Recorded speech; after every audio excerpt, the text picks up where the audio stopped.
Hello everyone, good morning. কেমন আছো তোমরা সবাই? আশা করছি তোমরা সবাই খুব খুব খুব ভালো আছো। তো আমি একটা নিয়ে চলে এলাম আজকে মিনি ব্লগ। তোমরা সবাই ভাবছো আমি কেন ভিডিও দিচ্ছি না, আর কি বলবো বলো, ঠিকঠাক করে ভিডিও করতেই পারছি না। ওই আর কি, যেটুকু করতে পারি মাম্মামের জন্য, মাম্মাম যখন দয়া করে যাই হোক একটু আধটু করতে পারি। আর এখন তো আমি আমার বাবার বাড়িতে আছি, এটা তোমরা সবাই জানো। তো দেখো আমি কি করছি, তোমরা হয়তো ভাবছো নিশ্চয়ই আমি পাগল হয়ে গেছি।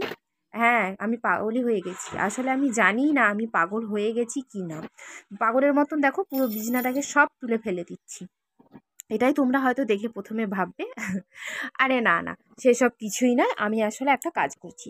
আর আমাদের জানলাগুলো যেহেতু এই ঘরের পূর্ব দিকে, কত সুন্দর রোদ পড়ে দেখো। আর আমার তো সেই ঘরে রোদই পড়ে না, খুব একটা রোদই পাওয়া যায় না, তোমরা তো দেখেছই। তো আমি এই কাঁথাগুলো তুলছি, তার কারণ আছে।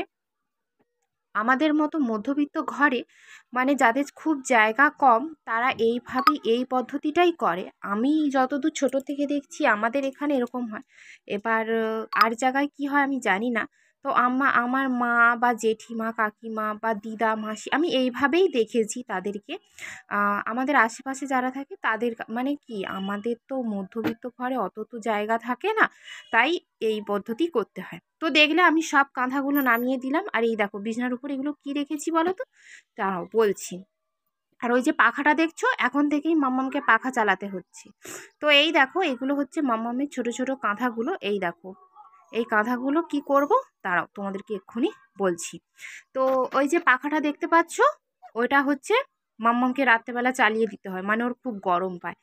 তো দেখো মাদুরিগুলো তুলে নিলাম, আর তলাতে মানে একদম তক্তপোষের উপরে এই বস্তাগুলো পাতা আছে, এগুলো হচ্ছে সব চালের দেখো বস্তা তো পাতাই আছে।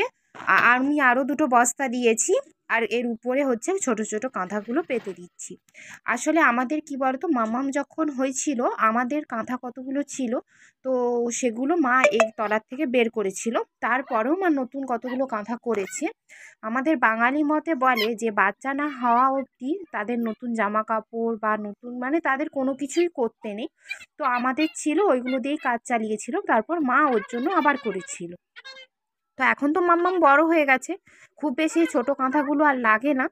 তো মা বাড়িতে নেই, তাই ভাবলাম এই কাঁথাগুলো এখন তলায় পেতে দিই, বেকার মা এসে মায়ের কাজটা একটু কমিয়ে দিলাম আর কি।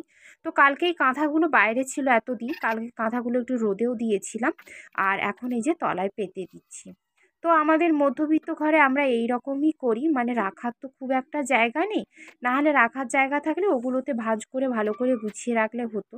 কিন্তু কি করব বলো, আমাদেরকে এইভাবেই নিজেদের জিনিসগুলোকে গুছিয়ে রাখতে হয়। এই যে এখানে রেখে দিলাম, ব্যাস এখানেই থেকে যাবে, আর কোথাও নাড়া ঘাঁটা কিছু হবে না, এক ধারেও রইলো, তাই না, জায়গাটাও পাওয়া গেল, নাহলে বাইরে ছিল কেমন একটা বিচ্ছিরি লাগছিল দেখতে। তো তাই আমি এখানেই সব এই যে পেতে দিচ্ছি, দেখো একদম ছোট ছোট কাঁথাগুলো। আর মাম্মাম তো আছেই আমাকে বিরক্ত করার জন্য। তো এইভাবেই আমি সব কাঁথাগুলো এবার এক এক করে পেতে দেব, দিয়ে তার উপরে যে সেই বড় কাঁথাগুলো ছিল ওগুলোকেও সব পেতে দেবো। ব্যাস, দিলেই আমার হয়ে যাবে কাজ গুছানো। তো এইটাকে তোমরা কি বলবে বলো, কাজ মানে গুছানো না কাজ বাড়ানো? আমি তো বলবো কাজ বাড়ানোই। সব কিছুকে নামালাম, নামিয়ে আবার এক একটা করে পাতবো, তাই না, একে কাজ বাড়ানোই বলে। তোমাদের মতে কি বলে অবশ্যই কিন্তু আমাকে তোমরা কমেন্ট করে জানাবে। তো চলো তো এক এক করে আমি সব পেতে নিচ্ছি। আজকের এই মিনি ব্লগটা তোমাদের কেমন লাগলো অবশ্যই কিন্তু আমাকে কমেন্ট করে জানাবে। অনেক দিন পরে তোমাদেরকে ভিডিও দিচ্ছি, সত্যিই ক্ষমা প্রার্থী আমি, মানে আমি ভিডিও ঠিকঠাক করতেই পারছি না। তো সবাই খুব সাবধানে থেকো, সুস্থ থেকো, ভালো থেকো, ব্যাস এইটুকুই। আর হ্যাঁ, আমাকে লাইক, কমেন্ট আর আমার ভিডিওটা শেয়ার করতে কিন্তু একদম ভুলবে না, আর সাবস্ক্রাইব করতে কিন্তু একদমই ভুলবে না। তো টাটা বন্ধুরা, সবাই খুব খুব খুব খুব খুব ভালো থেকো।